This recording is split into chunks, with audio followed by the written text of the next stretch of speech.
Go to mymetalogic.com. On the top left, click on Subscribe. Click on Subscribe now. You are now on the card page of Metalogic subscription. Quantity refers to number of months. Change it to from 1 to 12. Click on Update card. The subscription amount will be calculated on number of months selected. For 1 month, it is 500 rupees. For 12 months, it is 6,000 rupees. Click on Proceed to check out. Fill the billing details and click on Place Order. Now you can choose your mode of payment. You have just made a right choice. Thank you for subscribing to mymetalogic.com.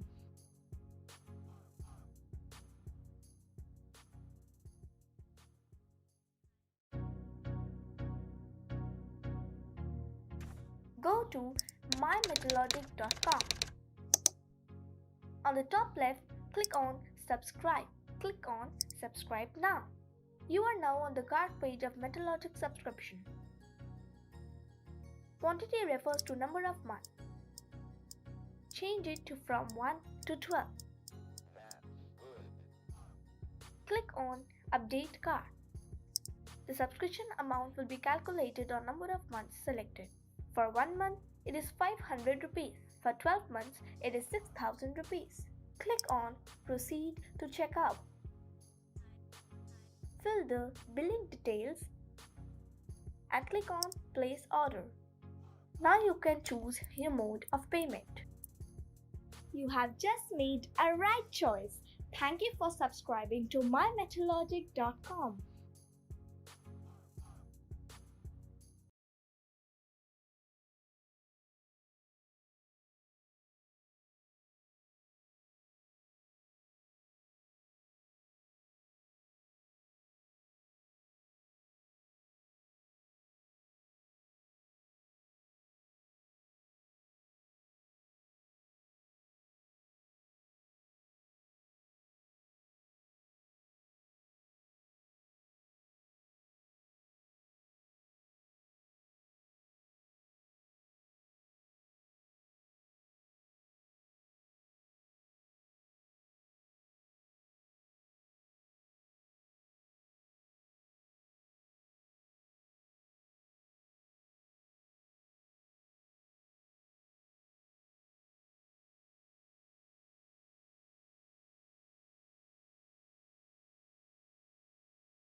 The webinar will begin shortly. Please remain on the line.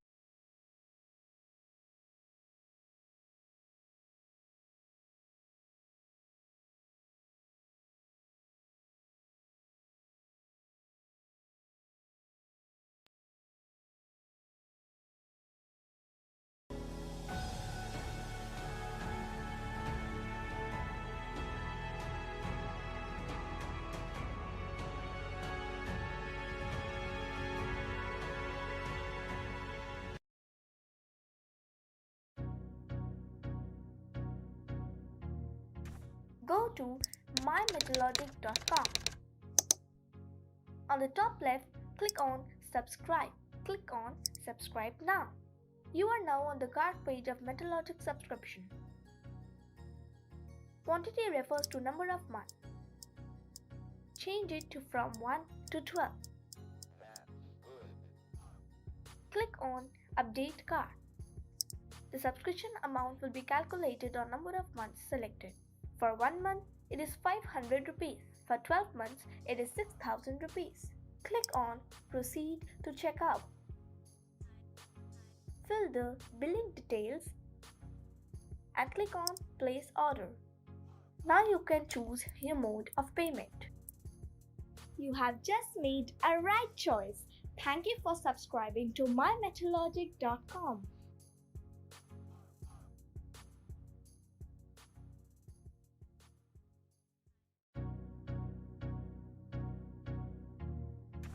Go to mymetalogic.com. On the top left, click on Subscribe. Click on Subscribe now. You are now on the card page of Metalogic subscription. Quantity refers to number of months. Change it to from 1 to 12. Click on Update card. The subscription amount will be calculated on number of months selected. For 1 month, it is 500 rupees. For 12 months, it is 6000 rupees. Click on Proceed to check out. Fill the billing details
Hands up.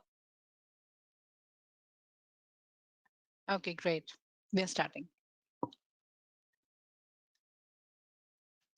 Good afternoon, namaskar, hello, and welcome everyone. Thank you for joining us for today's webinar. My name is Monica Bachchan. I'm a founder of Metalogic Projects Management Services. It is a maximum women staff organization. Viewers, I'm pleased to inform you that Metalogic PMS has just completed 5 years on 3rd of January 2022. Our production team has created a very short 2.5 minutes film to show you how we have survived this pandemic. Please have a look.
इक्कीस दिन का lockdown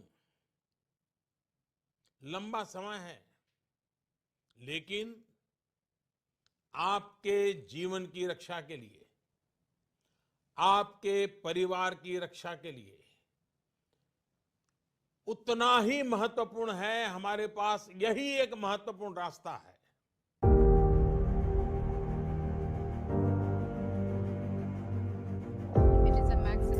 हम इसे maximum women staff organisation we call it a maximum women staff organisation 80% women staff काम करते हैं।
Thank you for watching this. Today on 3rd February 2022, we are presenting you webinar on steel silos for grains, rice and cement. This is our 43rd webinar during COVID-19 pandemic and first webinar of 2022. I hope you have gained an insight from our last webinar on TMT Market Outlook 2022, which was held on 14th of December last year. The recording of that webinar is available on Metalogic PMS YouTube channel. Do not miss to subscribe to Metalogic YouTube channel for steel and mining related videos. This webinar is currently live on youtube.com/metallogicpms. In case you find any difficulty through GoToWebinar, you can switch to YouTube to view this program and the recording. I like to make a mention that Metalogic has come up with a portal mymetalogic.com. All webinars are being documented and converted into a report after every program we do that, which you can easily find it on mymetalogic.com. Do not miss to subscribe at 500 rupees per month basis. Just a short housekeeping before we get started. If you have any question during the panel discussion, please type them into the question box in your GoToWebinar control panel. I'll bring them up during the presentation, and we will also have time for questions at the end. Always mention your company name and organization which you are representing, and who would you like to address your question to. We will also be having few audience poll questions, which are always exciting. So watch the program very carefully until the end because your vote matters. And audience, please be very, very quick while voting the program. We will start from minute 1 only. Before we start, I would like to give a little brief about to you about the program. Today's webinar on steel silos is a step towards promoting Make in India and Atmanirbhar Bharat. This webinar is aimed at seeking policy support.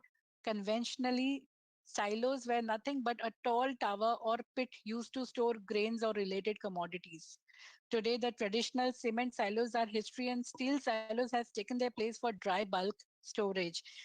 These steel silos are widely applied in mineral powder storage, cement processing, wastewater treatment, and grain storage industries. Government is implementing an action plan for construction of steel silos in the country for creation of 100 LMT capacity across the producing and consuming regions. These steel silos with bulk handling facilities are a highly mechanized and modernized way to bulk storage of food grains. Silos ensure better shelf life, required approximately one third of the land space, and can be opened around the clock. Steel silos are definitely the need of the day, and the steel for these silos are available abundantly in India. However, ironically, the same steel, in spite of being domestically available, is being imported into the country today. Today's webinar is aimed at deliberating the viability of using domestic steel for making these silos and the policy support required to enable this process. Now, I would like to request the expert to share their views. A report of today's deliberation will be shared with all the stakeholders in a week's time.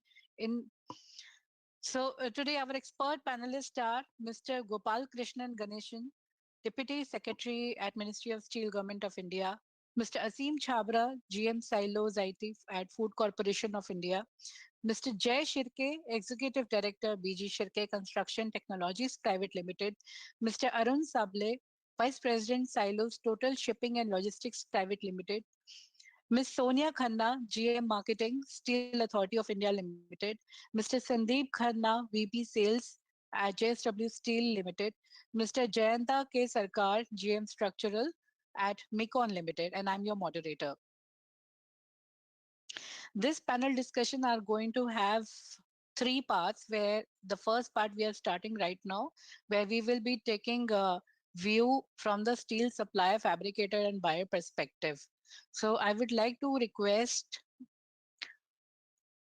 Arunji, Aseemji, Arunji, Aseemji, Sandeep sir, and Sonia madam, and Jay Shirkeji to unmute yourself.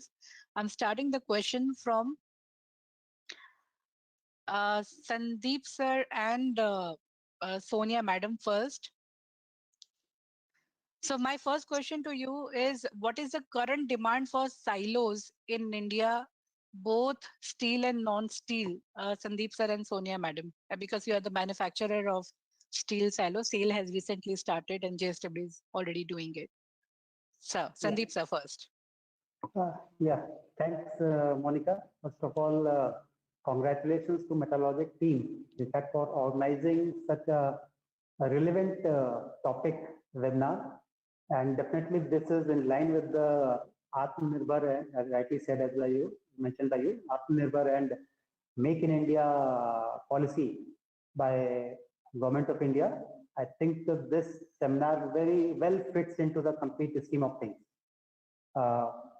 It's relevant. One is that relevance as regards to the government initiative. Secondly, relevance to the industry. I say relevance to the industry, for steel suppliers, yes, this is a coming avenue, the new unfound or very huge latent potential in this. That is one. Secondly, for the manufacturers also, like the Shirke is there, so and others also, for them also this is very relevant. So definitely, this complete topic is very relevant. And just going ahead with the question that you have raised regarding the potential of grain silos in India. See, we right now we have to divide into two parts actually. One is the organized sector, the other is the unorganized sector. When we say the organized sector, which is majorly driven by the government of India, their allocations are given in terms of the silos, or what are the steel silos for next 3 or 5 years time, the policy matter. And then the huge unorganized sector, which I would say, if you just compare with the total production, I would say, right, take the food grain production in India and the storage rather, the storage of food grain, which will be close to, I think, Mr. Aseem can correct me if I'm wrong, around 1,000 lakh tons of food grain storage in India, approximately. And out of that, you would say around 95% is through the conventional storage, and around 2 to 3% is only right now with steel silos, which are on ground as well as which are under construction. So the potential the complete potential lies in this. Like if we, with these initiatives, we completely change to shift to steel silos, that will be one potential. But as far as the allocation is concerned right now, with I think September 2021, which the policy of Government of India is for 11 million ton steel silos, which has been raised. So if we just translate that into the steel requirement per ton steel or per silo, I would say is around 200 kgs approximately of a steel. When I say steel, it incorporates everything. It incorporates the coated steel as well as the hot rolled products. So it may range from 180 to 200 tons per silo of 12,500 tons. So this complete will translate into of 2 lakh tons of steel per year, if I say that. But having said that, when you are saying potential is at least 50x of this, because there is a huge unorganized sector for which data, of course, is also difficult. A broad data is there, which around 70% of the farmers that store their food grain.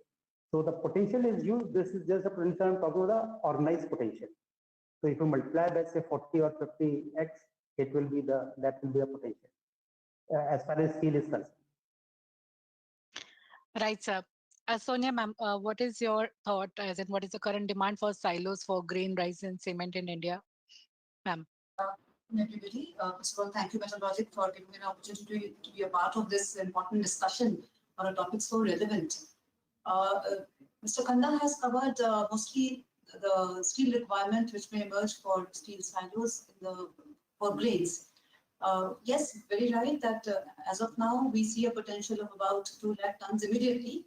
But if we cover the unorganized sector, which is a very large sector in India, then it will go many folds. Even globally, we see that North America, that is the largest consuming sector of steel silos. And however, Asia Pacific is now the fastest growing. So we can see the potential not only in India, but in adjoining countries also, where this particular segment is growing in many folds. So here, grain silos, of course, it has been well covered by Mr. Khanna. I'll come to the cement part of it because that is also a commodity we are covering here in the webinar. Cement is also, India is the second largest producer of cement in the world. And it is estimated that the projected consumption is to the tune of 381 million tons next by 2024. And in fact, by 2030, it is estimated that the capacity will go up to 550 million tons. So a lot of transportation of cement will be required from one part to the other, the different parts of the country. And maybe waterways will be a very quick solution to addressing this requirement of transportation of cement to different parts of the country. So therein the steel silos will play in a very big role. So from the market sources which I could gather that there are a number of players are there who are manufacturing steel silos for cement, starting from say 100 tons capacity. So there they are using HR coil, maybe the thickness range is from 4 mm to say 8 mm, 10 mm, depending on the height and the width and all. So Generally, it is 10 to 12 meters high with a diameter of about 3.5 meters, which is easy to transport and has a capacity of about 100 tons. Definitely, it can go up to 5,000 tons, 10,000 tons holding capacity, and accordingly, the quality of steel will vary. Maybe then we have to go in for boiler quality steel, which again, I think the steel producers in India are very competent in producing those. I in Sale can very confidently speak of this, that we can very easily meet the requirement whenever it comes. So huge potential is there if, for the grains, of course, steel is the solution because globally also steel is a very popular material for silos. So I think, and just extending a bit to it, demand is there, a lot of demand is there, certainly. We just have to join the dots with respect to the availability of designs within the country, that the right designs are there because mostly the European standards are used. Recently, the Singapore standards, which is an adaptation of the European standard, only SSEN 1993-41. So that is being adopted mainly in India, but BIS standard is also there, 5503 is there, but we need to really work more on that because it is not covering the quality of steel. It is just covering the equipment and maybe the accessories in a silo, in a steel silo for temperature control or pressure moderator. So all those things are there. So the country has to now work on basically the design part, the standard part, strengthening it, so that whatever is produced in India, we have the capacity to produce. Indian steel industry is fully poised, geared up to meet the requirement of steel for steel silos, and which is a big move towards Atmanirbhar Bharat and Make in India scheme of the country. So I think as we go through the discussions, this point will come. Thank you. Right, ma'am. Thank you, ma'am. The same question goes to Mr. Jay Shirke. Since you are a fabricator of steel silos, I'll just modify this question on demand in in a way. What kind of demand you're getting for the steel silo since you're fabricating? You're getting good orders, as in people are buying from you. So I'd like to thank Metalogic first for giving us the opportunity to, for this platform. And with regards to your question,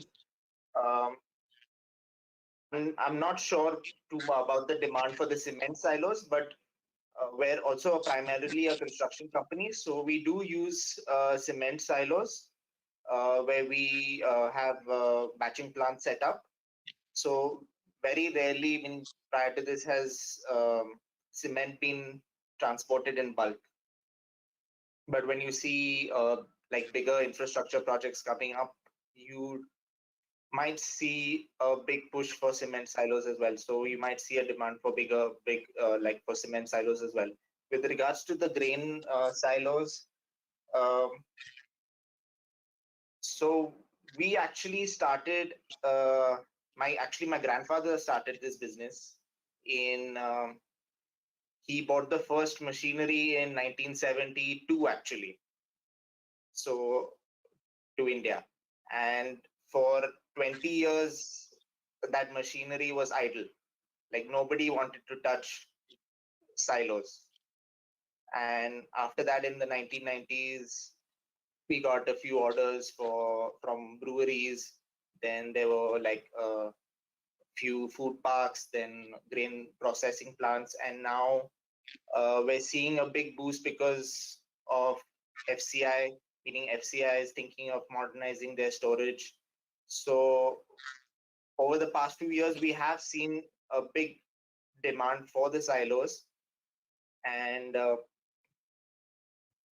also not only FCI, but with the government's policy of mixing ethanol in fuel, which is made from grain based like wheat, maize, broken rice. We're seeing a big demand for silos there as well. So going forward, I do see like silos will have a huge space in the market, at least from whether it would be steel or any like fabricator. It would whatever we had seen before, it would be much more than that going So, forward. so, Mr. Jay, you have given us a third angle of demand from where the demand is generating. Of course, we were discussing of grain, rice, and cement, and now you're saying ethanol is another thing where the steel silos demand is catching up. So this Correct. is a third angle, which I think it's a very important part. Thank you for that. And now we have steel buyers also. One is, of course, Food Corporation of India, and then Total Logistics. So Aseem ji, good afternoon. Uh, Aseem ji, yeah. So I like to, ask you the same question since FCI is planning to modernize storage systems, silo systems, and we know that a lot of silos get imported into India. As in, what all plans are there, as in for the steel industry and for the domestic manufacturers? If I ask you, what opportunities they can see with FCI, sir? In fact, we have started storing in silo way back in 2005, but only some silos were constructed at that time. The major impetus has started from 2016 when we decided to have 100 lakh metric ton of silos, primarily with railway siding. So as has been already discussed, there was some problem in construction of railway siding, not on account of availability of the material, but that was primarily on account of getting land which is closer to the railway stations.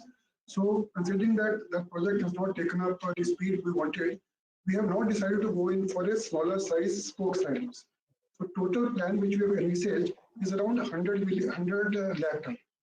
That is the plan we have for constructing wheat silos.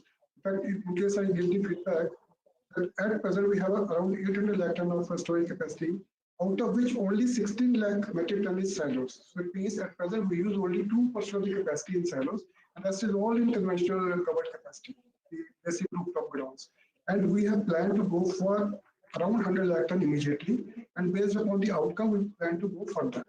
But one of the limitation is that at present we are able to conceptualize only wheat silos. Basically, we deal in wheat and rice. We do not have any proven technology for rice silos. We are undertaking a pilot project to store rice also. The pilot project was awarded a few years back. That is also being undertaken through PPP, but that has not taken shape as yet.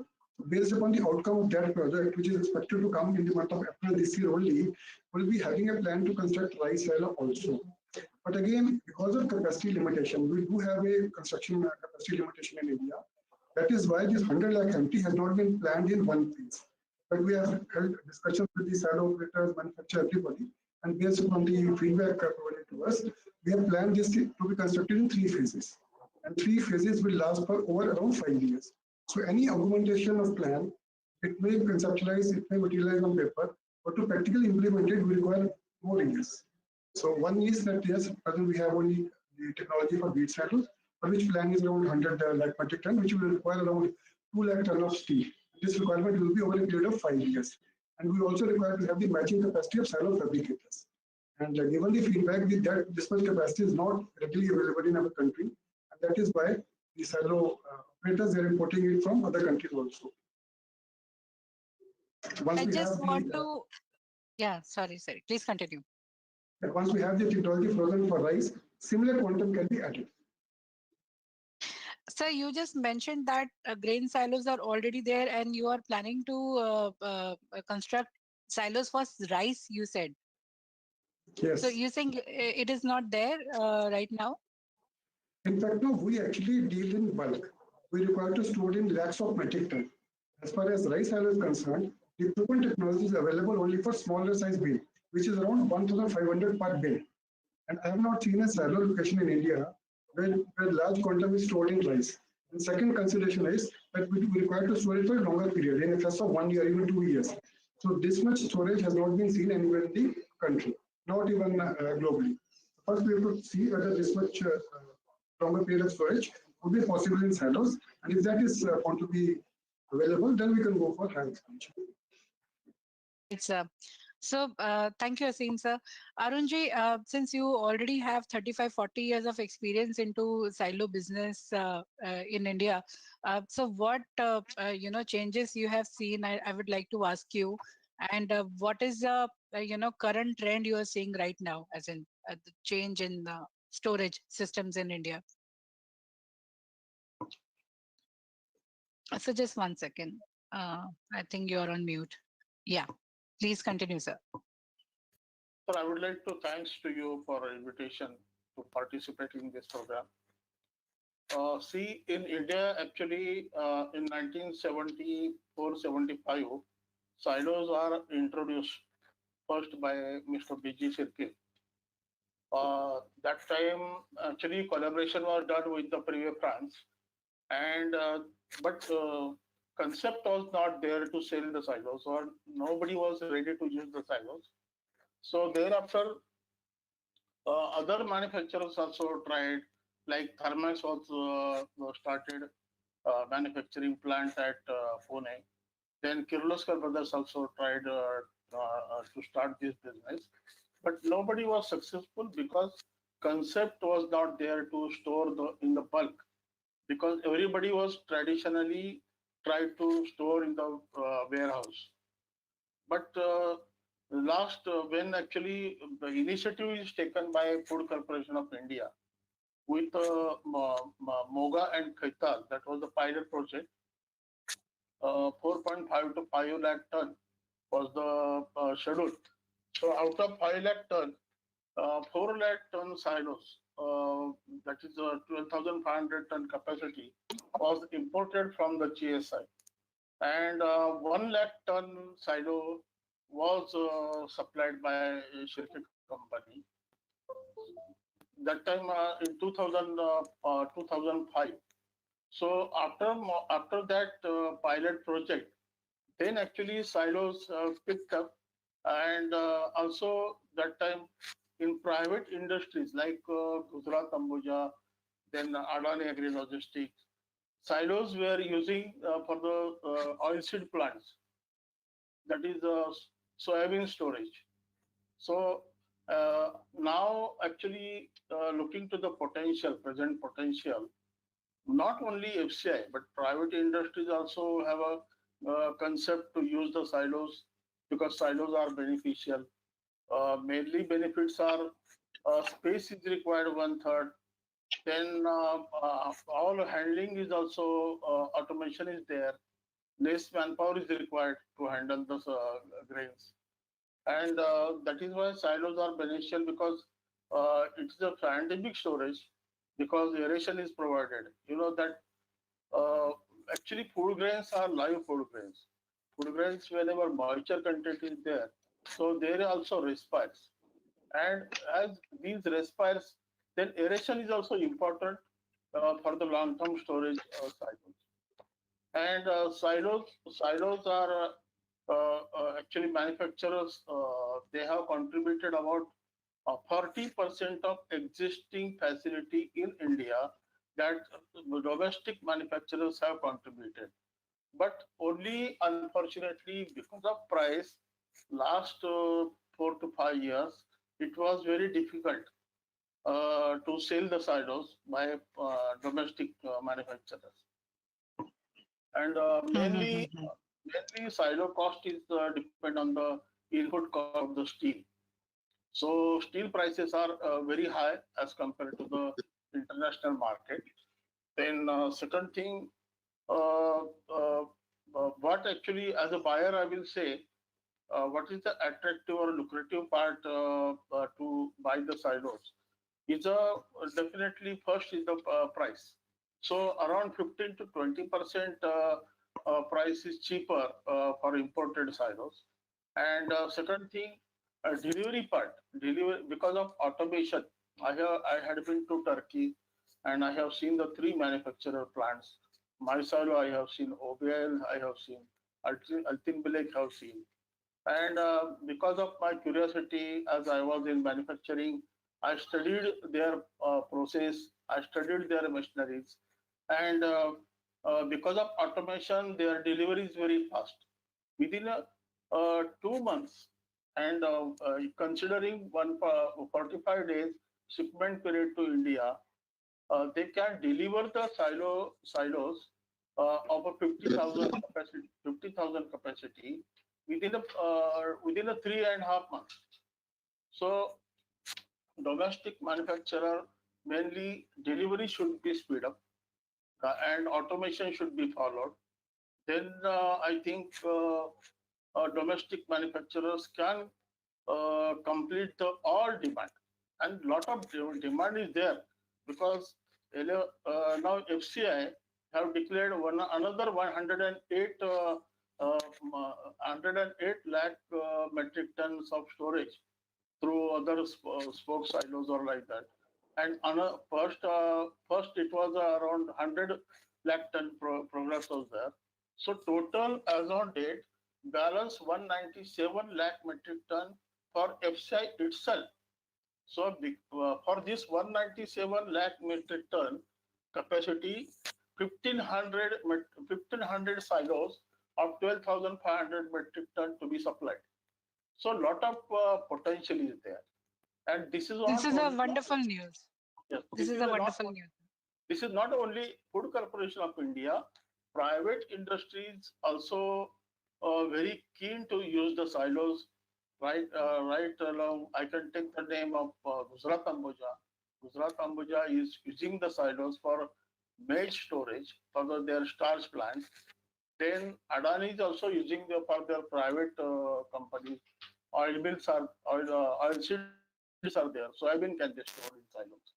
So considering this, I think no doubt domestic manufacturers are capable. And I was 35 years in the BG Shirke. So BG Shirke itself, one company is capable to supply or to complete the 50% at least demand to the India, which I know. I'm very, I know because I was there with Shirke for 35 years. And, this is a great news. Yes, and comparatively, if we talk about the design, see, design is not difficult, or it is not everywhere common design is there, using the rainbow theory of the silo. And Indian silos, domestic manufacturers silos, are very much sturdy, strong, reliable, and in fact, no need to import the silos, only subject to meet the prices. Cost. Right, sir. Thank you. Arun sir, so we will take up one poll question because our audience is, they want their participation as well. So we will take up their questions also. So audience, attention on your screen. The question is in front of you. Do you feel steel silos can replace the traditional cement silos in India for grain, rice and cement? Simple options, yes and no. Please start voting. And people who are watching the program on YouTube, please start commenting in the comment section of YouTube. So we have Ilyas, commenting on YouTube. He has also raised one question, which I will take it up, Ilyas. So do you feel steel silos can replace the traditional cement silos in India for grains, rice and cement? I'm closing down the poll now.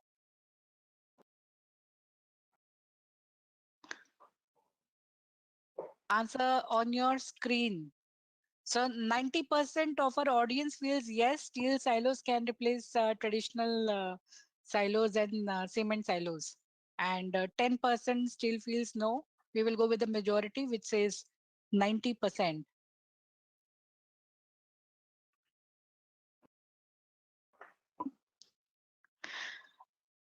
So I will take up this question which Ilyas is asking us. His question is, how has modernization of technology helped in production and reduction of cost? How modernization can help? Basically, this is his question. So I think the manufacturers can answer this particular question. How modernization of technology helps in production and reduction of cost? Sandeep, sir, you like to comment? Yeah. From the steel manufacturer side, I can guarantee as far as the steel is concerned, the raw material is concerned, we not only work with our customers as just the suppliers. For these strategic segments like silo or maybe also solar appliances, which is more complicated, auto, more complicated than this, we have been working very closely with the customers and have actually brought down the manufacturing cost in terms of providing or working on a better material, raw material. Like we have introduced, just to give an example, for auto segment, we have introduced or we have come up with the high strength low alloy steel segment, which is actually the gauge is thinner, lesser, but the strength is higher. Similarly, for the appliance segment, we are pushing in for the replacing from galvanized to galvalume, which is definitely a better material. Similarly, for solar, we have coming up with a new material every say quarterly. In fact, there's some or the other addition in some terms of grade or this. So in silo segment also, I would say this is very strategic for India. We can work very closely and bring actually value to the on the table with the complete with the technology that we have. We currently are having a capacity of 7 million ton of coated steel. If it is total, that is around 31 million ton. For steel silo, right now, whatever the steel is used, it is coming out to be around only 2 lakh ton. That is around 0.2 million ton of steel. Out of that, 7 lakh tons of the 7 million ton of coated steel, I would say. So supplying the steel and that to bringing value to the complete package is not an issue at all. We have a very adept, skilled team, very knowledgeable team of the PDQC team, our product development team, which is there. So they keep on working on this research and development and getting some learnings from abroad as well. So means from in the technology point of view. So definitely we can come up with better material, better product. Yeah, for that it has to be a joint effort along with the manufacturers, along with the concessionaires. What is required? Yeah, we are there for that. Yeah, because Sandeep said 2-3 times, Arunji has pointed out that the imported silos are 20 to 25% cheaper than which is being manufactured in India domestically. So the price calculation has to be very strategic to compete with international manufacturers. I would like to have opinion, sir. Yeah, can I?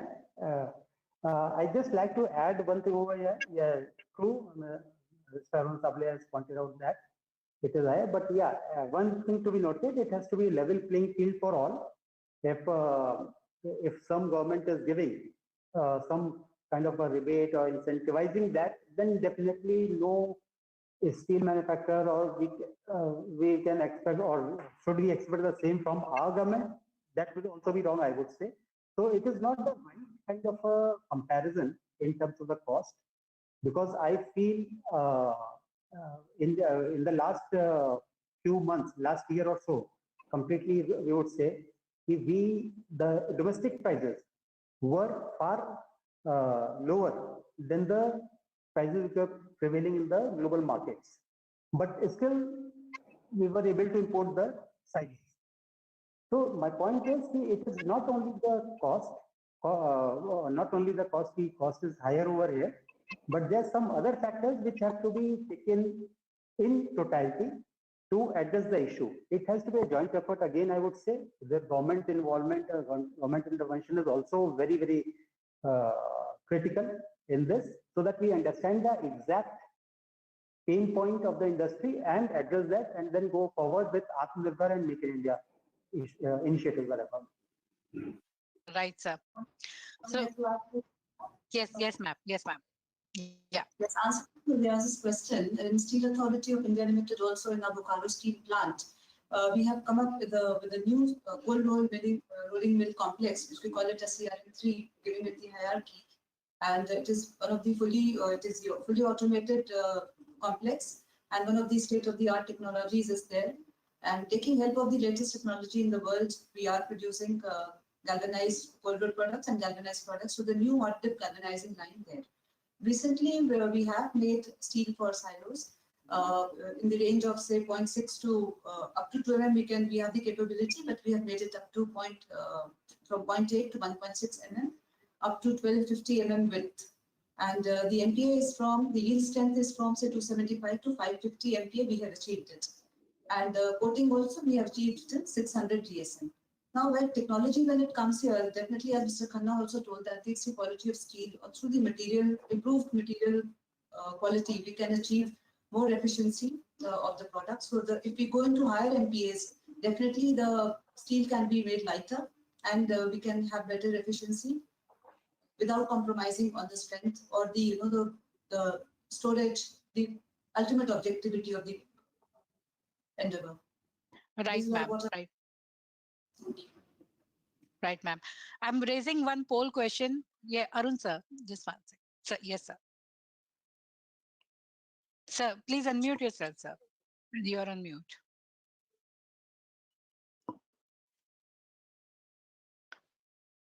Sir, you're on mute.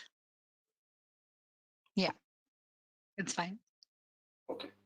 See, Mr. Khanna, actually, JSW is manufacturing required steel for silos, which is equivalent to ASTM 653 class 1 grade with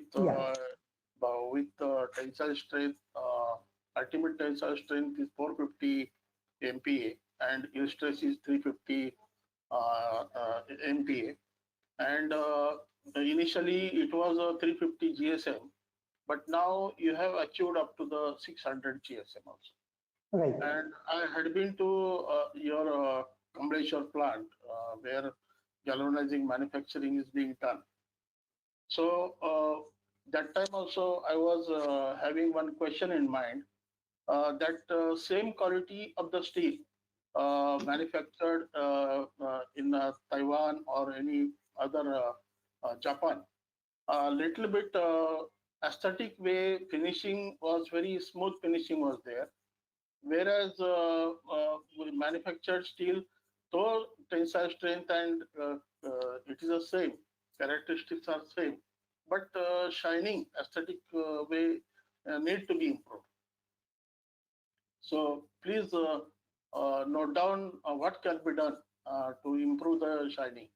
And second thing, you have mentioned galva aluminum steel, but galva aluminum, there is a constraint that thickness of the galva aluminum is very low.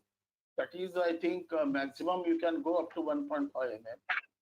So if we want to use the galva aluminum for the silo manufacturing, as a manufacturer, then lamination of sheet at the bottom for 12,500, number of sheets will have to be increased. So that is not advantageous. Actually, 3 is okay for the silos. Okay. Can Just you further to improve the shining of the material. Yes.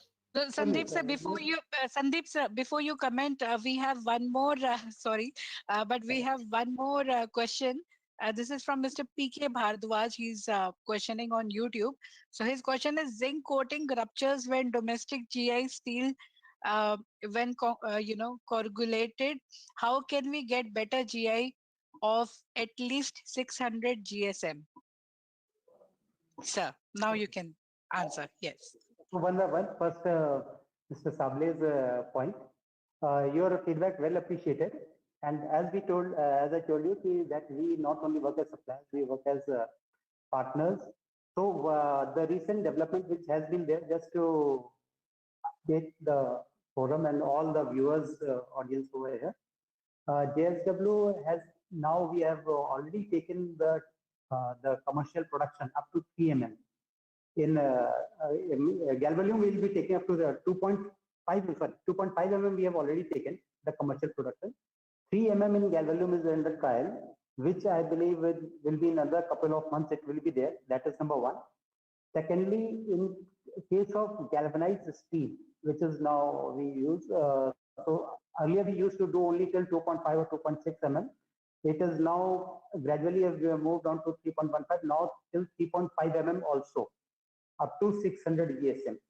That also we can address once the requirement comes in, and very soon we will be taking trials for 4 mm as well. Maybe going forward in case of galvanized steel.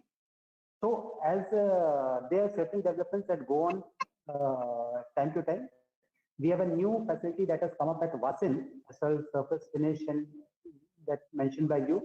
I would like to invite you once again to our Vasin plant now and have a first-hand view, first-hand look on the quality of the production of surface finish. Definitely, it has improved a lot,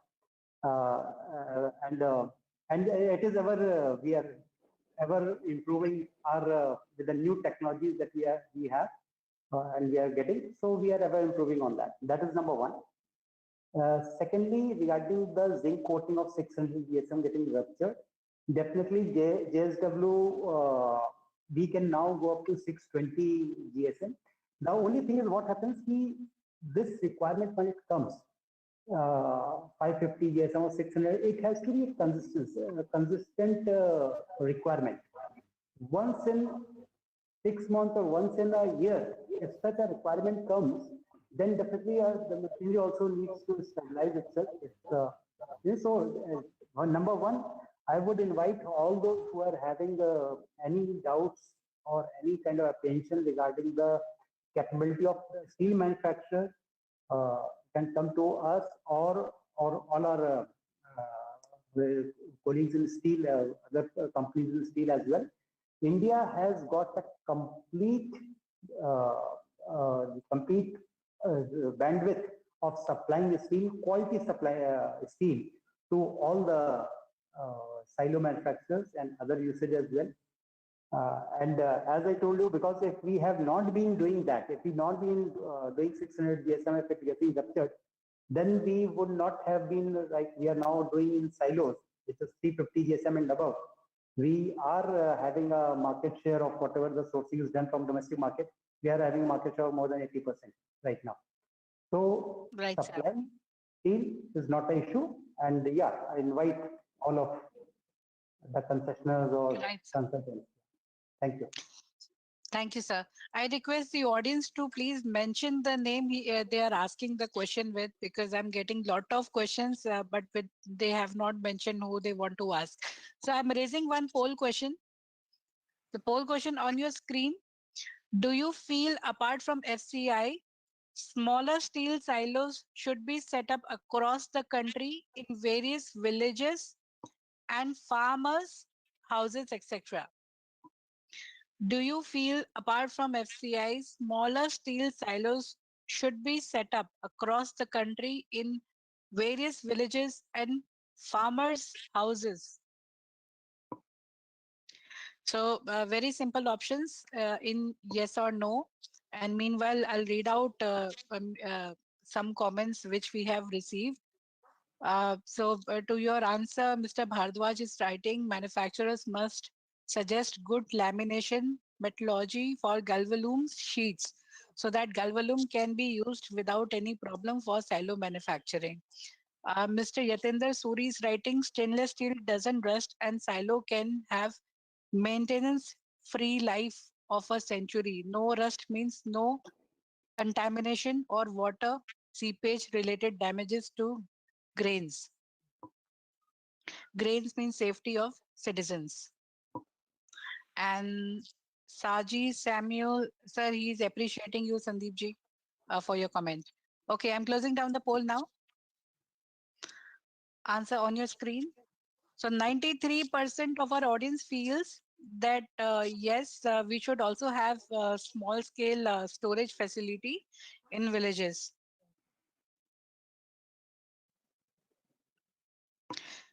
So, you know, the same question, sir, the same question I would like to ask the panel on, the storage facility for, villages, small storage facilities, sir.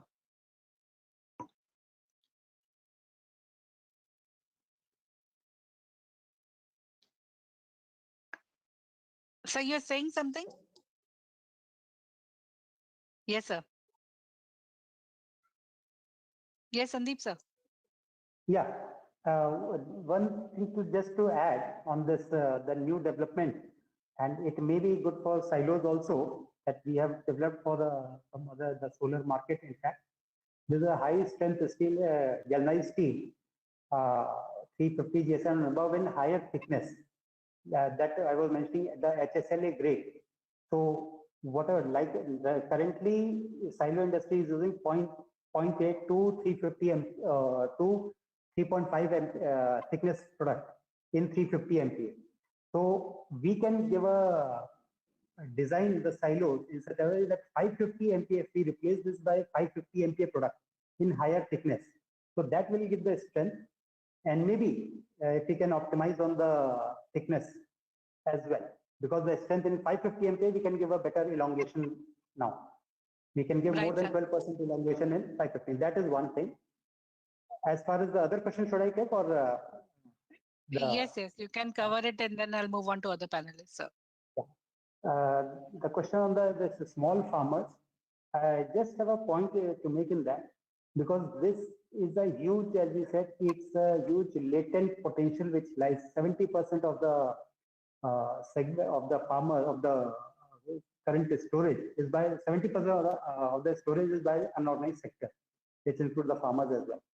So if we come up with a solution to that, then definitely there will be a huge requirement, and overall the lifestyle or the hygiene part will also improve. That is number one. So definitely it should improve, but it is not only a question of storage. I would go a step further.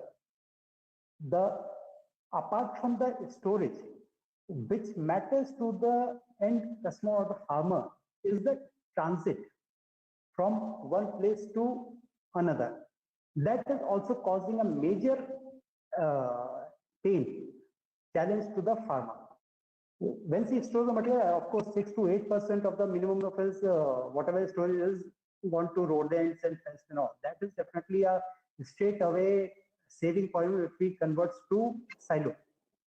But at the same time, during the transit time, also whatever the whatever the pilferages are there during transit, that is also a major pain.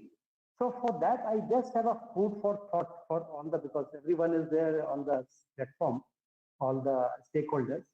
Maybe we can come up with a mobile silo, mobile steel silo, which can be loaded on a van, and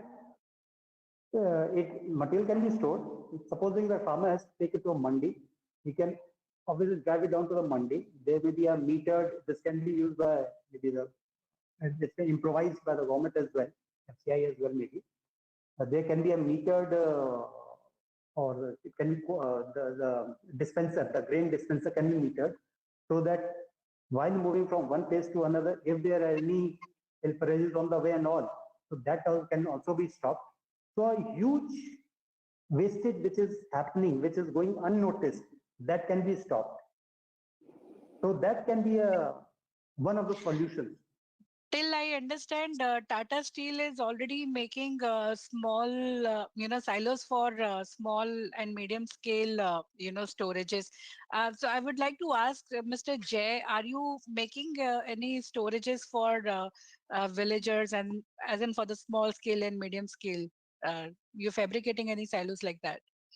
Or you're only doing big silos?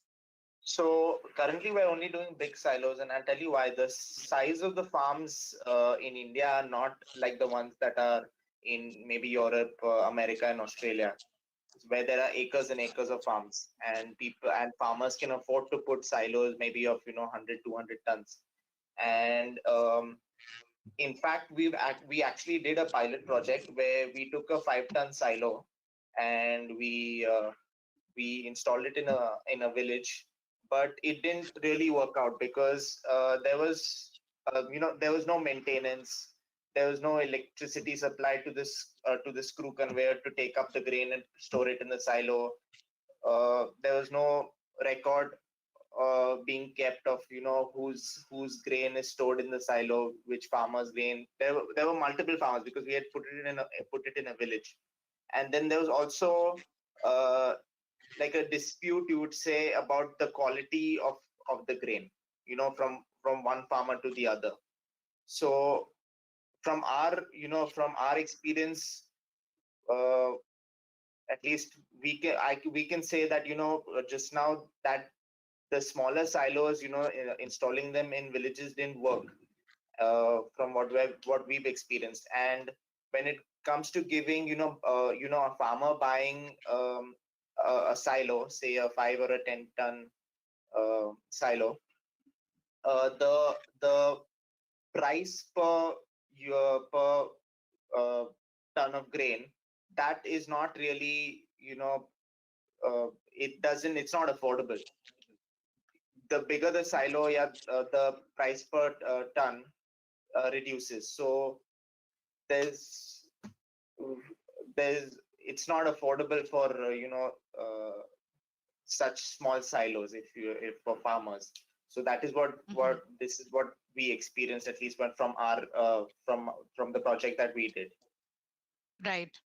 Aseem sir, I want to ask you now, since you purchase silos, have you considered purchasing silos which are made of stainless steel? As in, we have carbon steel industry, we have stainless steel industry, so all are looking ahead to manufacture silos, sir. In fact, no, all these solos which we are constructing, that is on PPP mode, and design is left to the concessionaires. So we are not specifying that stainless steel can't be used. But my understanding is, in case they deploy stainless steel, that will be costly, and they won't be able to compete in the bidding process. So as of now, it's only zinc coating silos which are being used. So when we talk about the quality of steel and modernization of silos, what is the major difference you see with the imported silos and comparing it with Indian silos? There does not seem to be much difference. In fact, the past experience is, in the past, the concessionaires which have built the silos, they have used the imported one. But for the last 5 years, they have started taking it from local manufacturers also. So as of now, no complaints have been received regarding the quality of the local manufacturing silos. That is only difference happened to be the cost. The concessionaires have cited that it's around 15 to 20% more as compared to the imported ones. Okay. So I'm raising one poll question, and after that we will start a little, questions on the design and technical aspect. So the question on your screen: is the steel required for these silos available in India for grain, rice, and cement? I'm asking in particular. Is the steel required for silos available in India? Your options are very simple in yes or no. The steel required for these silos, is it available in India? Yes or no?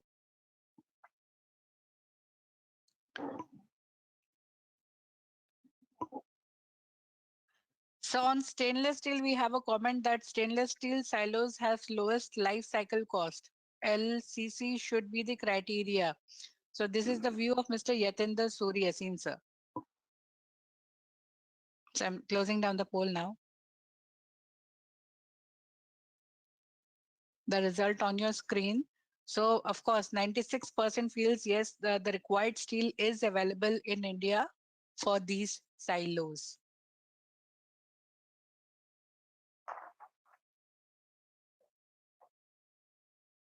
So Aseem sir, I think since the quality has no issue, only the price is coming as a major factor, no, in the deciding criteria. Yes, ma'am. Basically, the choice to whether to import or to take it from the local manufacturer, that lies with the concessionaire, subject to the stipulations of Make in India guidelines. So if they are complying with the Make in India guidelines, they have option to either import it or take it locally. But the view is that in case they take it locally, one is the capacity constraint, and second is the cost option. Right, sir. Thank you. Jayant sir, I request you to unmute yourself. Mr. Jayant Sarkar is a GM structural at MECON Limited. Sir, I would like, so I'll just take one of our audience question to you. This question has been asked by Mr. Dinesh Raut. He's asking, what are the technical requirements apart from strength, mechanical property that the silo material or sheet, the steel sheet is in the case should processes when used for silos for storing cement, sir? No, thing is that steel silos, what I understood, we have been designing steel silos for a long time. These are all traditional steel silos. Now come these low gauge steels with corrugated steels. New emerging technology is this. But for that, when we try to design these things, we do not have a specific code in India. So we have to fall back upon Eurocodes for designing these steel silos. If you go for steel silos of say height 25 meter and 30 meter dia, such silos require thickness of steel plates around 7.5 millimeter, 10 millimeter at the base. So what actually people are doing is now, I don't know, the supplier will tell, they are actually say one by one, the sheets, they say, for example, 3.15 millimeter sheet, they will one after another, they will put it and then they will make 7.5. But then that is not the actual moment of inertia or the strength they are getting. They should have the full thickness. Otherwise, to have that, they should have a shear flow over there. The shear flow is not there. They are all separate sheets, and they are bolted to one side, and that is over. Now, what happens when it goes up with that? Then they reduce the thickness of the sheets. They will take one sheet like that, and they'll have two sheets, and thereafter one sheet there. So there is because of this frictional load when it is drawing down or filling. There is a frictional load on the walls. So there is an eccentricity coming into the picture, and that is for the steel silos where there is a corrugation, because it is so thin. So there is a moment generated over there, and that may be a cause of failure. Now these are the things which can be studied. It is a very complex phenomenon actually. I have understood that some panelists are saying that it's a very simple design. I don't think so. It's a very simple design for this low gauge corrugated silos. It is a very complex design, and it has to be done. It has to be done with a very sort of computer-aided buckling analysis should be done, because otherwise, okay, stiffeners are provided. Stiffeners will take the loads of this when the buckling comes, the stiffener will take. But then also there is the point that over that 30-meter diameter, there is a roof. On that roof, there are other facilities are also there. The conveyor is over there. So all the loads are coming to that corrugated portion. And that corrugated portion is actually, if it is not properly stiffened, then what happens? These corrugations will become just like a failure, will just become like an accordion. It will press out. So it is better to design properly. And other thing is that corrosion factor is also there. The corrosion factor, people are going for 600 GSM, AZ 150 in coastal areas. Maybe they have to go for AZ 200 also for this. But definitely 600 GSM, AZ 200 will be better than 600 GSM, because aluminum content is more. So aluminum content will resist corrosion. So, but 600 GSM afterwards, it is found that due to atmospheric oxygen and carbon dioxide, it gets eroded very easily. There will be white rust initially, then there will be a brown rust over there, and slowly this GSM will go off. And it can be seen in any picture where FCI has already given pictures are there where there are corrosions, external corrosions is also there. In our code, IS 9178, they have minimum thickness clause. In this corrugated sheet, there is no minimum thickness clause given. So anybody can put from 0.6 onwards, anybody can put 0.6 to 1.6, anybody is putting it. So the outside wall is getting, outside face is getting corroded so easily. And other inside portion is not getting, because they are using 3 sheets like that, or 2 sheets they are providing. So for me, I think my urge will be to the ministry that and to Board of Indian Standards to make the code revise the code accordingly so that we can use it for corrugated sheets, which is not available now, and also for a limit state method of design. Now, whatever is given is working stress method of design, they should go for limit state method of design, and which is they have already incorporated limit state method in IS 800/2007, that is building code, steel building codes. They have already done. So we are thinking of when they will come up with this code revision. If this code revision is there, then we can easily go for this sort of silos, and everybody can design after that. Now, few people can design like this. Jayanta sir, for the design, we have a comment from Mr. P.K. Bhardwaj. He's saying design in such a way that no load comes on the side wall sheets. Design mainly on the funnel flow basis, he's suggesting.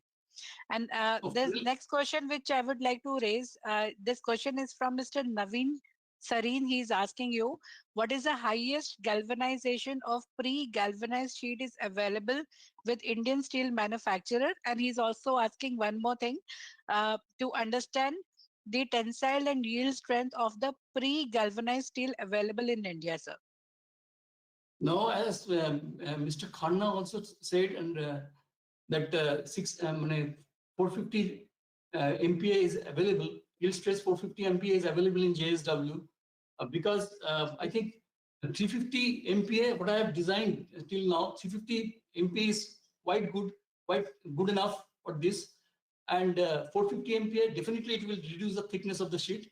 And only thing we have to see the spacing of the stiffeners, because buckling will govern, because what funnel flow is, there will be funnel flow, because we are talking about flat bottom sheets, flat bottom silos with central hole.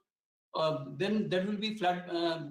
This funnel flow will always be there. It will not be a mass flow. So the sides will be already will not be there. But then there is a scraper also inside. That scraper, when it moves, it will break that portion and it will come inside. So when it comes inside, then there is a pressure, then there is a friction. That friction has to be taken by this sheet. So closer the stiffeners, the sheets will be better. It will not buckle, because the stiffeners will take the load then. So number of stiffeners will be increased. So when I increase the number of stiffeners, then actually my steel quantity gets increased. So it's all steel quantity is getting in. If you whatever we provide in there, our steel quantity is getting increased. So it's better if our JSW and SAIL can produce higher thickness coils, so that this can be used in steel making of silos. Jayanta sir, we have a comment. Someone is saying Europe has shifted from galvanized to zinc gallium for silos because GI sheet absorb 4 times more heat, increasing inside temperature by almost 4 degrees, which is long-term effect the health of grain stored inside, sir. Jayanta sir. That's true, actually. Sandeep sir, after it is true. But one more thing over here is that, see, the fumigation of the grains, they also induce heat actually. That heat is always there. But what we do now to reduce that heat, we are aerating it. We are aerating it so that the heat is not generated more than 5 degrees centigrade. So that way we are balancing it. So if the temperature outside is say around 25 degrees centigrade and inside is also 25 degrees centigrade, then there is no issue. But if the temperature outside is say 10 degrees centigrade and here the temperature is 25 degrees centigrade, then our silo should be designed for that increased load. Temperature load has to be taken into consideration in that case. Sandeep sir. Yeah, just to answer one or two things what Mr. Sarkar said regarding the supplies of various thicknesses and all. So we or any steel manufacturer, I would say, and we also supply as per the agreed terms or TDC with the end customer requirement. So definitely before any the production is taken, definitely a TDC, a proper technical delivery condition that is signed off, and then we supply. That is number one. So I am sure that depends on the design, and accordingly the NOP is shared with us. That is one thing. As far as the galvanized thicknesses are concerned, we can go up to 3.5 mm right now. We can do the galvanized thing. And if required for 600 GSM, also we can do 350, 450 GSM or 600 GSM, whatever is required, that we can do right now. If that helps in design, definitely we are more than keen to actually work very closely and come up with some suitable design which saves the overall cost for the industry as well. So we are very keen on that. So that is one. And then as far as the grade is concerned, we can go up to 550 MPa. Right now we are doing 350 MPa with 12% elongation as desired by the industry. But if you want a product in 550 MPa or 450 MPa, which conforms to the 12% requirement, minimum 12% requirement, that also we can supply now. That is the new developed grade that I was mentioning, the HSLA grade, that we can share the complete specs with you.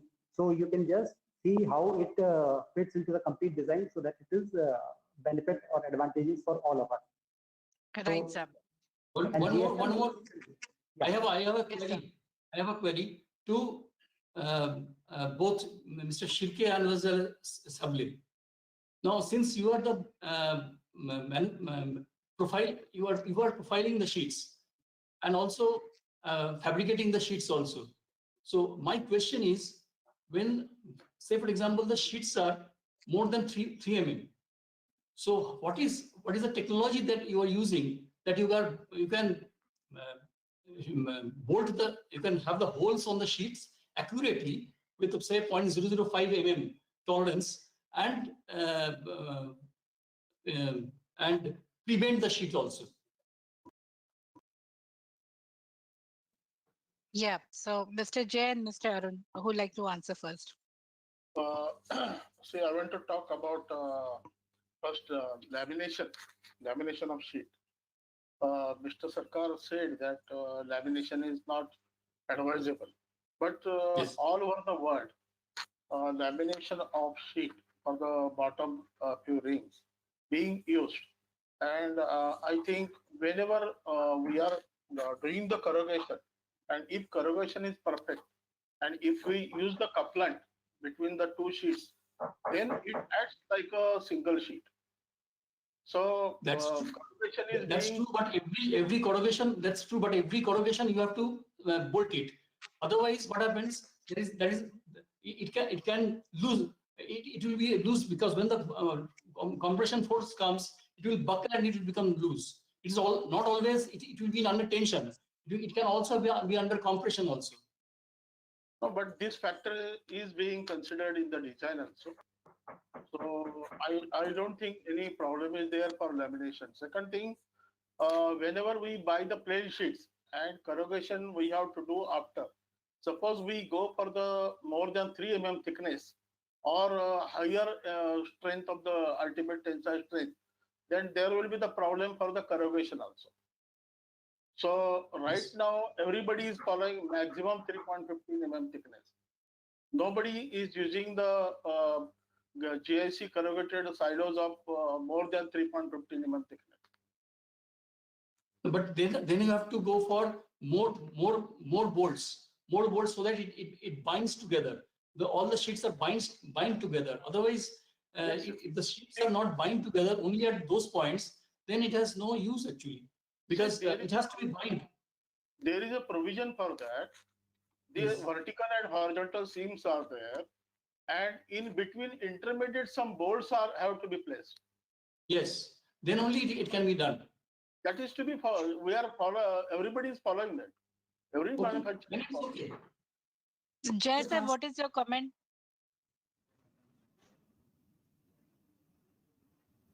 Sir, you're on mute. Yeah. So we do laminate the bottom rings, but like Mr. Arun Save said, we have to provide more bolts. So that is the cost that we have to provide more hardware. So Yes. because right now it's only up to 3 mm. The highest thickness that we have is up to 3 mm. I think the bottom sheets are probably can go up to around 4.55 mm, but we don't have one single sheet which is for 4.5 or 5 mm. So we have to laminate them. So we have to provide. We have to make sure that it's corrugated properly. The holes are matching, and for that we have to provide more hardware. But that is we have to consider the cost of that. Yeah. Sonia, ma'am, you want to make a comment? Yes, very rightly, it has been put up that the factor of bolting and riveting, that design factors have to be taken into account. The compaction factor of the commodity, all those things have to be taken into account. And well, like in the Bokaro steel plant, we are making up to 2 mm. So with that kind of thickness, how can that be factored into the design, and for what kind of capacity of silo? Beyond that, as of now, we are not having the capacity. But today, if we talk of it, then how can it be accommodated in the design?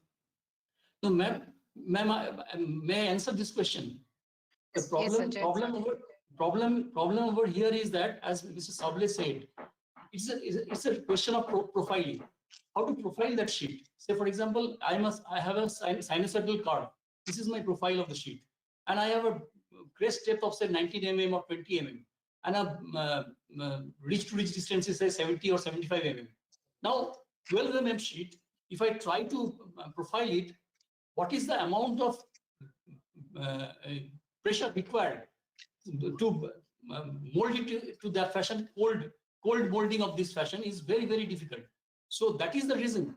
That is the reason they are going for low gauge steels, low gauge sheets, so that it can be profiled properly and it can be attached with some bolts. That is the point over here.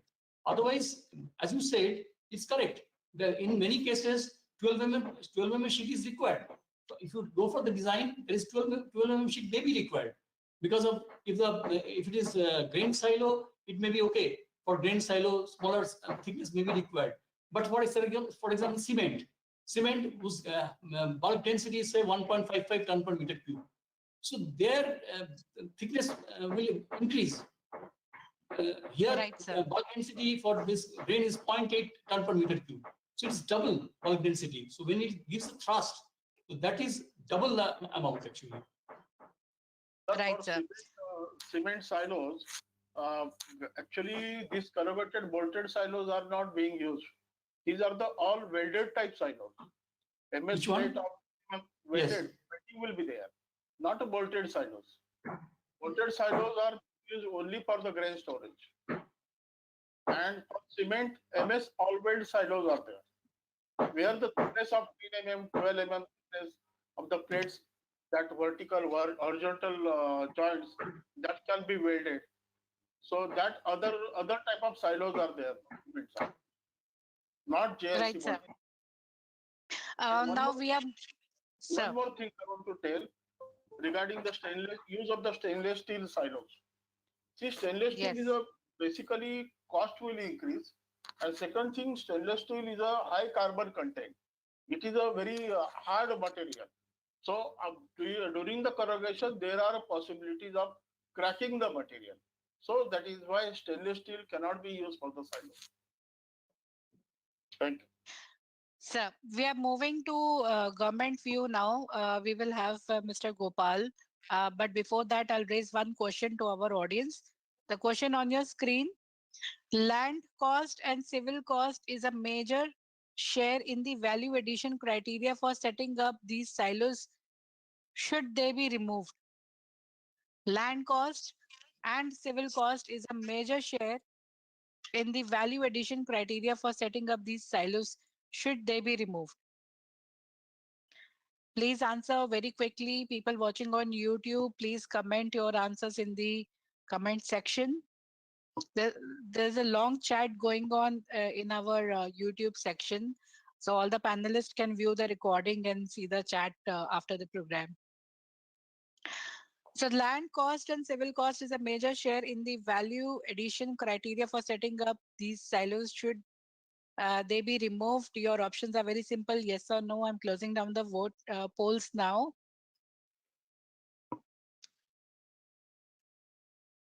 Answer on your screen.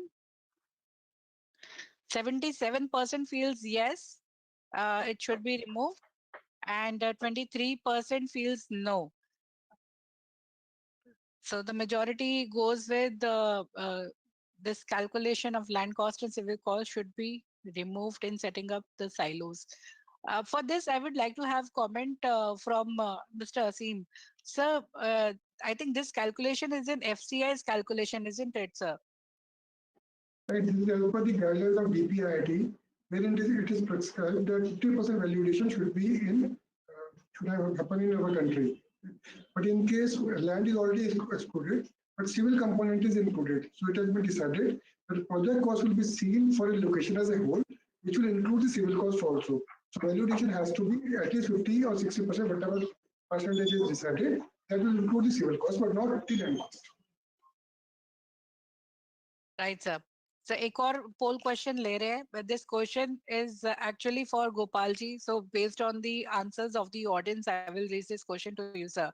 So the question is, should DMI and S&P policy be amended to mandatorily use only domestic steel in silo setup in India?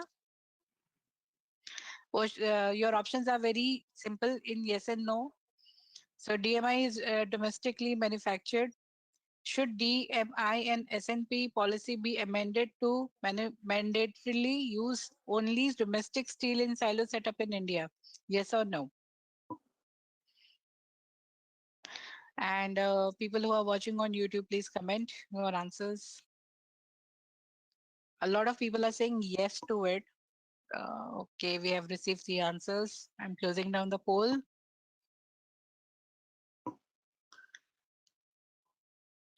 Answer on your screen. 73% says yes and 27% says no. So majority is going on that the policy should be implemented to use domestic steel under DMI and S&P policy. So over to you, Gopalji. Gopalji is a Deputy Secretary at Ministry of Steel, Government of India, and we seek your comments on the policy matter, sir. Yeah, sure. So I'll not take more than 2-3 minutes because I have a meeting coming up right in another 2-3 minutes, or sorry, 5 minutes with Secretary. So I'll quickly say these points and I think I'll log off. So first, thanks for giving me the opportunity in this meeting, and I congratulate Metalogic for entering into their 5th year. And despite all the challenges that they have faced in the COVID pandemic, the disruptions, congratulations to you. So now coming to the point that I was planning to make is that, as anyway you have heard from the experts here regarding the requirement, design, the constraints and all. Yes, there are issues, and see, it is like we can make. I mean, DMSP can make mandatory what you intend. As per the poll, whatever we have heard, it is, but it may not work because, of course, it will be challenged in various international forums, which we may lose. That is one, and which may turn out to be a huge disadvantage to our country's industry, the sector, steel sector. So that is one that I wanted to clarify. On the other hand, I think you must be aware of the PLI scheme, Production Linked Incentive Scheme, for the steel sector that the ministry has come up with. So I think this may form part of the PLI scheme. I would request the industry to take a keener view on this, because the applications are now open. So probably the industry can see whether this will be part of the scheme, and whether they can, if they are interested, they are most welcome to apply, because we do. Our scheme will close, that is, the applications will close as of now by March 29. So that is one thing I wanted. And on the other hand, which I wanted to speak about was, anyway, you have mentioned about this DMSP policy, this and that. So as of now, what you know is we do have some value addition concept and all that. So this, I don't know, see, as far as what we have understood or what we know about the silos, yes, it is not a great amount of steel that is required in the manufacturing. So whether this will really work is something that we need to see if we do anything of this. So, I mean, this is only to ponder over. So otherwise, I have nothing more to say from the policy point of view, because steel is completely deregulated and the industry is open to do what they intend to do. And regarding, I mean, the only point that I really wanted to make was about the PLI scheme and the opportunity that it gives for the industry to participate. So I think I should conclude now because it's already only 4 minutes for the next meeting. So, Gopalji, so whatever question, I'm sorry, yeah. Yeah, so Gopalji, actually, there's one question which I really wanted to ask you. I'm sorry, I really can't take because 4:30 is the meeting and it's all online. So it's all on a seconds, like 59:00, it all starts. So I really don't want to get there with the secretary participating. So I would be glad to take the questions through email or given another opportunity. We will see all that. Yeah. So as of now, I log off and thank you again for the opportunity. Thank you, Gopalji. Thank you. To boost domestic manufacturer, at least you do something to boost up the domestic manufacturer. That is our request. Right. We heard you. Thank you. I'll take leave. So Gopal, if you just thank you. I think half a minute even. No, I need to leave. I'm really sorry. It is 4:27. It's secretary who is participating, so I don't want to be late there. That's it. Sure, we'll connect offline. Yeah, sure. I'll be more than glad to. Thank you. Sure. So I am taking one or two more questions. This question is, from Mr. Chaudhary. Just 1 second, I'll tell you.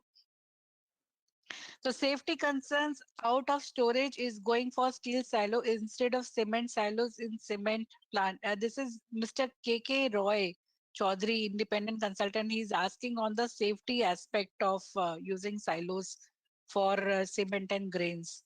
So is there any safety concerns which we have to look into when we are manufacturing or fabricating silos and using silos for grains and cement, sir? Anybody can comment. Yes, sir. Arun, sir. See, as I told initially, actually, all the food grains are also respired. And during the respiration, always heat generation is there.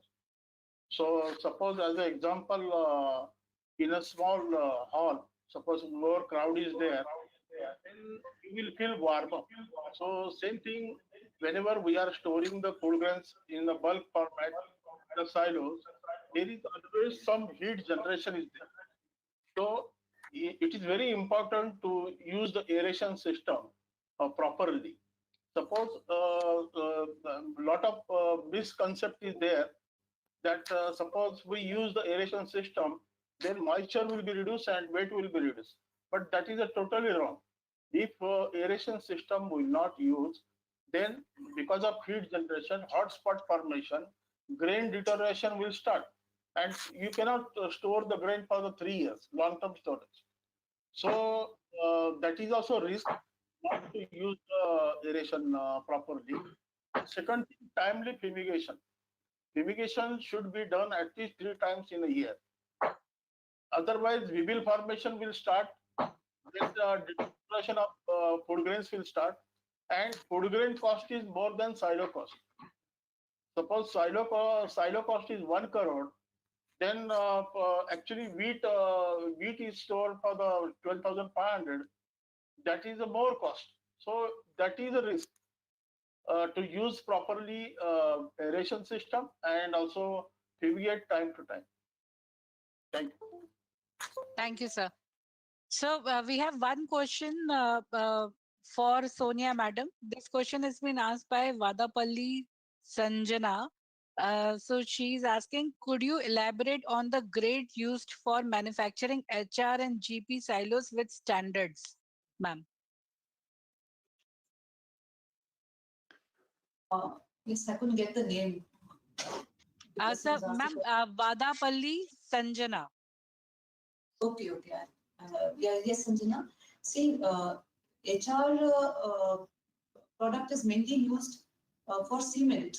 As far as grains storage is concerned, then we have it's usually the galvanized product which is used, and in that, as has been mentioned by Steel Authority and by JSW also, that we are fully we have the capability, the capacity to produce steel as per the requirement, which requires a galvanized coating of say 350 GSM, 450 GSM, or 600 GSM, whatever. The yield strength which the material has to have can range from 350 MPa to 550 MPa, and the thickness of the galvanized product can be from 0.6 to up to 2 mm in our case, and in case of JSW, it is higher, up to say 3.15 or 3.5 is there attempting at. And elongation with say 350 MPa, 450 MPa is to the tune of 16% or so, which we can give, and with higher MPa, the elongation is reduced, which the industry is geared up to provide all this as far as the grain storage is concerned. Simple, IS 2062 HR product. For cement, there are many manufacturers, silo manufacturers who are using this grade, but for smaller silos, maybe say 100 ton or so. So there the requirement is in thickness of say 4 mm, 5 mm up to 8 or 10 mm. And the height of the silo is about 10 to 12 mm and dia is 3.5. And each silo in that case may require about 6 to 7 tons of material. So that is as per the market sources, the information available. Right, ma'am. Aseem, sir, before we close, I want to ask you one thing. We in this program, you might have noticed that we have the entire steel industry and fabricators of silo who have participated, and all are looking up to you for orders and to support Make in India initiative for steel silos. So I would like to know from you, what is your expectation from domestic fabricators and domestic steel manufacturers so that they can meet the requirement of FCI for grain storage, sir? Before we close the session, sir, I'd like to have final comments from you, sir. As of now, around 20 lakh metric ton of silos, which is at around 40 locations, right? That exactly means around at each location there will be 4 bins of 12,500 each. So around 160 bins are already under construction, which is being done under PPP mode, and the orders will be placed by the respective concessionaires.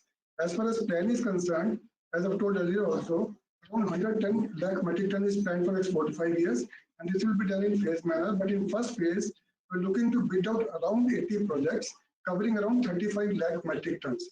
So that is the expectation to be covered in next 1.5 years.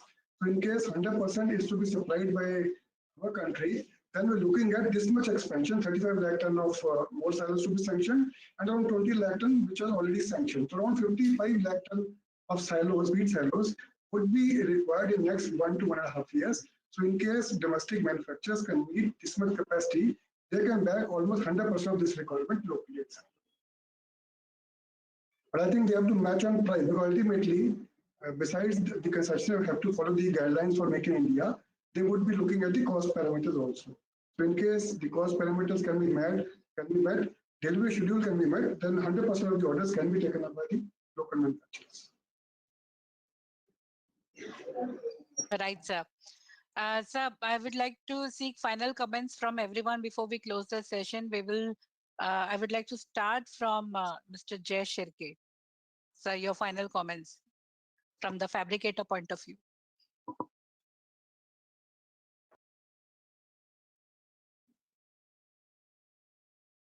Final comments. First of all, I would like to thank Metalogic and everyone here. And we're hoping that we've been in this industry for a long time now. It's been almost 50 years. So we're hoping that in the future we are able to supply a lot more silos than we've done in the past. So I'm hoping that FCI and all private players, everyone moves to a more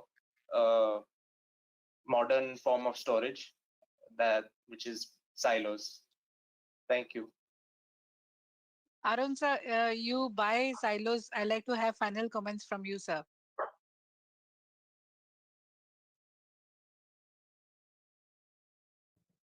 You are on mute, sir. Yeah, you need to unmute yourself. See, I have estimated only for FCI projects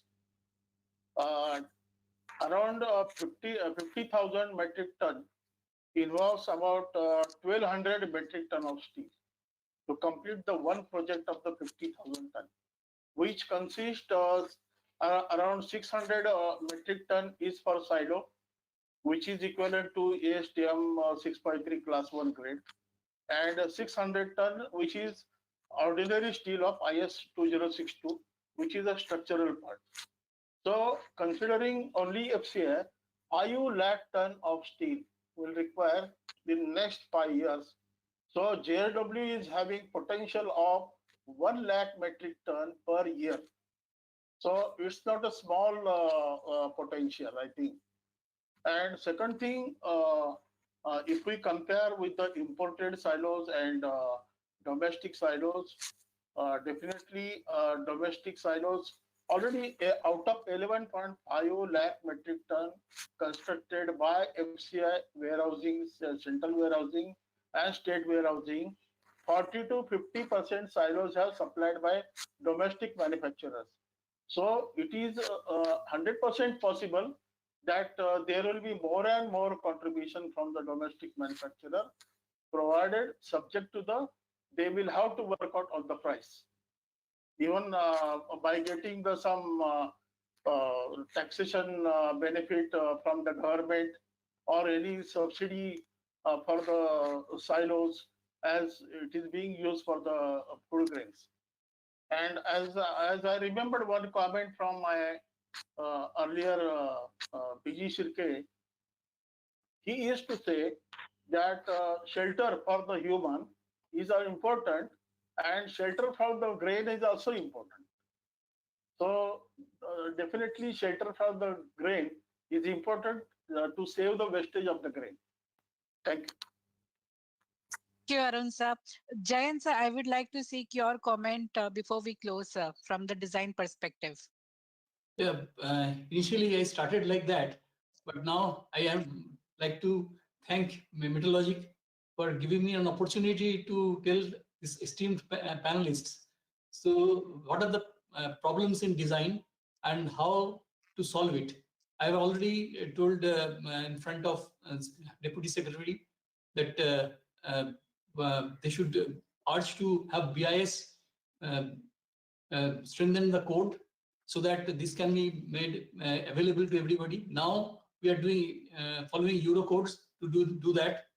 So and I'm hearing from all the parties that are panelists, mostly manufacturers, that they are geared up like anything to manufacture any thickness of steel and higher grade of steel also with 600 GSM as well as AZ 150 or 200 if demand comes like that. For coastal areas, we should go for AZ 200 because AZ 200 will definitely give a better corrosion this thing.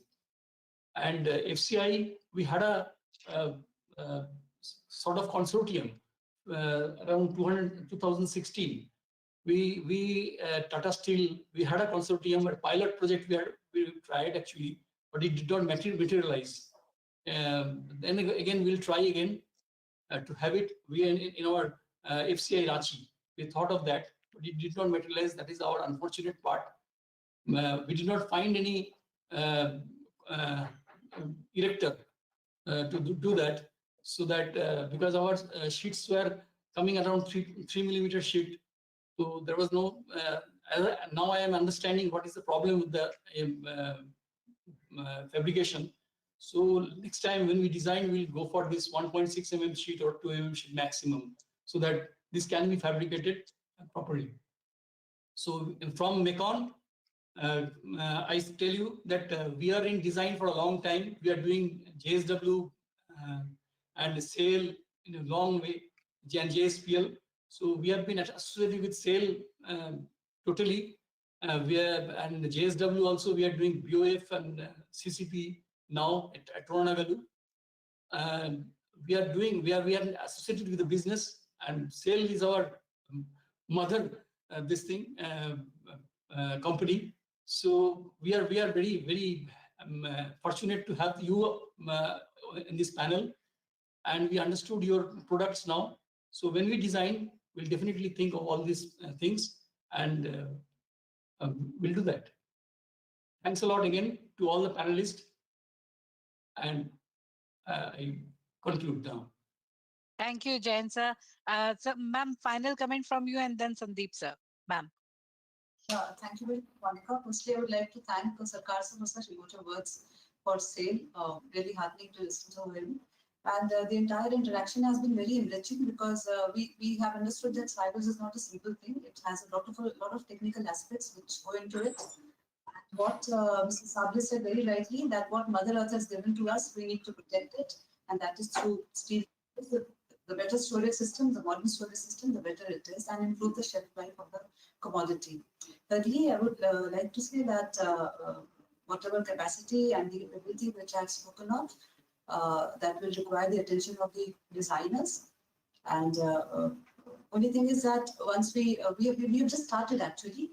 So once we go along into it, then we will look for continuous orders, because the line consistency remains better, and to take care of that aspect, as Mr. Khanna also told, that regular orders will give us, it will be a win-win situation.